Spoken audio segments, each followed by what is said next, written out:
Is this where you want me to sit? Thanks for joining us. I'm super excited to be here. I really love being a part of the radio station here at the Academy. Do you know how long we've been on the air?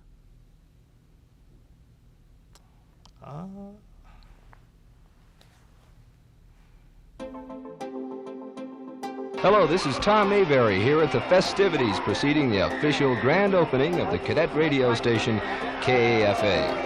At 6:57 p.m. on Sunday evening, January 17th, 1971, KAFA, the cadet radio station of the United States Air Force Academy, went on the air for the very first time. 4, 3, 2, 1. Yes, ladies and gentlemen, they finally made it on the air. Congratulations and good luck to KAFA. And the person responsible for making it happen was John Seversky, USAFA class of 1971. Why didn't we at USAFA have a radio station like many other colleges in the nation? He couldn't do it alone, so a club was formed made up of classmates Tom Mayberry, class of 73, Carl Forrester, 73, Johnny Whitaker, 73, and Al Leach, class of 1972. John was, by all accounts, the leader, and together they got the ball rolling. These four showed up and did the lion's share over the next few months of the really hard work of building and wiring the station. And since they were all second or third classmen, they had 1 or 2 more years to go since I was graduating that year to keep the station running, to give it a good foothold, to give it a foundation to last. I don't know if that's... Well, what is sir. it then? Well, sir, I heard someone yell something about a pep rally, and I thought, well... Thank you, Cadet 4th Class Schmaltz. This is Johnny Whitaker returning you to the main studios and considering joining a different club. Their first battle was finding a place to put the original studio. Eventually, the station was assigned 3 small adjoining rooms in Vandenberg Hall. With a cost of just over $10,000, a great deal of the studio construction was built from raw materials. Even more surprising was that much of the equipment had to come from radio stations that were being closed in Vietnam. Finding time within our busy cadet schedules to do all the things necessary to start a radio station. There was a lot of paperwork. There was a lot of work building the studio and then wiring all the equipment within the studio and then going out to the transmitter and then running wires up to the top of Vandenberg Hall for the antenna. The next crucial step, getting an FCC broadcast license. And with West Point and Annapolis using closed-circuit AM stations back then, KAFA would not be outdone. And Mr. Ed Means of the IT department in Fairchild Hall, he was our first-class engineer, allowing us to broadcast with our 10 watts of power over the open airwaves at 89.7 on the FM dial. Getting an FM license would instantly allow a stereo FM, which was not only a big deal back then, but also offered a significant advantage over our Service Academy counterparts. The first and only military broadcasting station over the open airwaves in the continental United States. On October 30th, 1970, the Academy received a message from the Office of the Chief of Staff of the Air Force saying, call sign KAFA has been assigned by the FCC for use at USAFA FM broadcast facility. And that's the beginning of KAFA. To christen the station, John Seversky smashed a Tiny Tim record. At 6:57 p.m., the on-air light began to glow and KAFA was alive.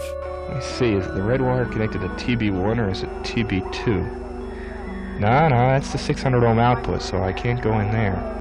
The broadcast began appropriately with the national anthem.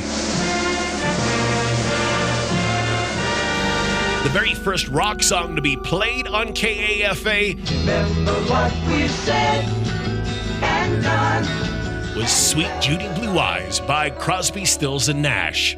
Well, ladies and gentlemen, the event that everyone has been waiting for. The show began with a clever 10-minute preview hosted by Tom Mayberry. Tom had sound effects, interviewed a lot of people, and had a great bit of fun putting that 10 minutes together and did a fantastic job. Al Leach reported from high overhead in the KAFA chopper. Well, Tom, we're having quite a problem with visibility up here. And Johnny Whitaker interviewed cadets.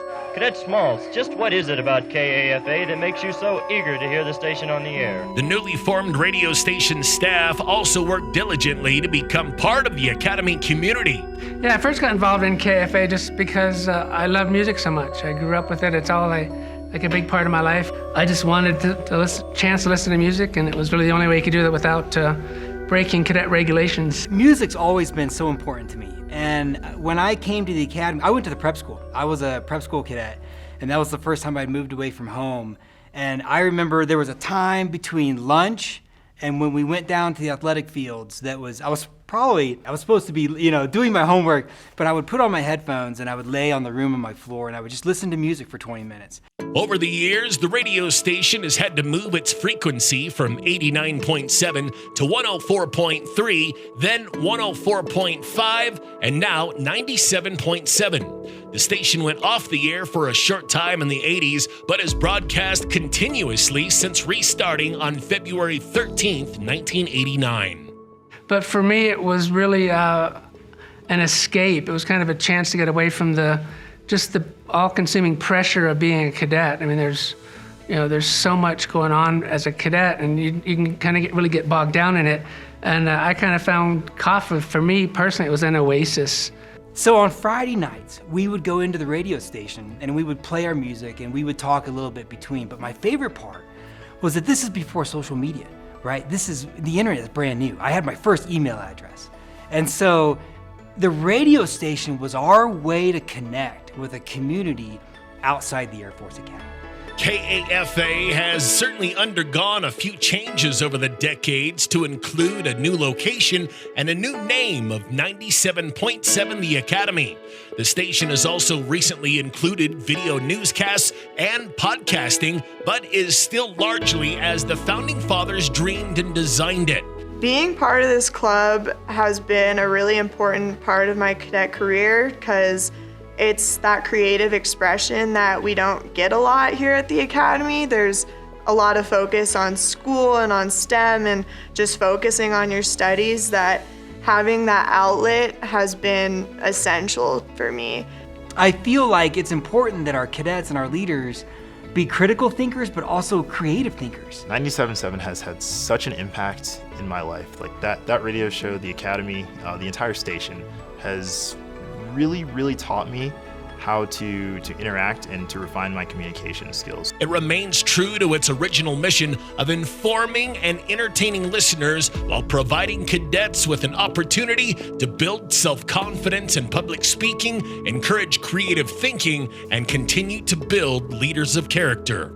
So when I go ahead and get on air, in that moment that I pause, I would say it's a different side of myself. It's not necessarily me being disingenuous or anything like that, but I do have to take on a different persona than, say, I'm a first-class cadet mentoring a fourth-class cadet here at the Academy or something like that. It's a completely different side of myself. Just having the ability to speak openly to people and to connect, even if you can't see them on the radio, and just having that composure to come up with things and to be creative on the fly and just be a normal, relatable person is something that I think makes you a better leader and a better officer. Today, KAFA reaches far more listeners in the Monument and Colorado Springs community than ever before. Roughly 80,000 people listen daily.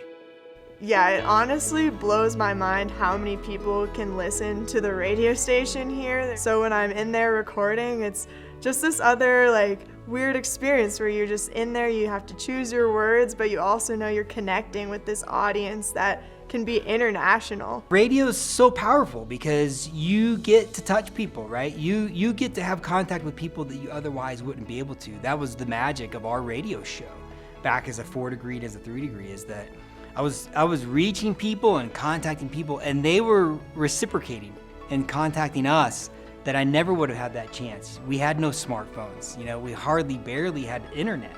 Those skills are something that you develop naturally through doing radio, and it served me well, and I know it served some of my friends who were previous DJs and some of my friends who are current DJs. It served all of us really well. The station can be heard locally at 97.7 FM or online at usafa.edu/radio. There's just so many progressive things that have started in the past few years. So I'm so excited that I get to be part of that and I get to contribute and come up with things and just see where it goes. 50 years means a lot because things don't stick around for 50 years that aren't great, And so that this radio station, 97.7, still here after 50 years tells you, and there's now the internet and social media and apps and smartphones. People are in touch, but they still turn into the radio. And that's what I think is special about the 50 years is there's still a need to connect with people from the academy to the broader academy audience and outside the gates to the local community about what's going on at the academy, what are local events, what's important to us, what do we think is important to you, and sharing cool music. I think that doesn't get old. That is still great 50 years later. KAFA-FM, located at the United States Air Force Academy in Colorado, now concludes its broadcast day.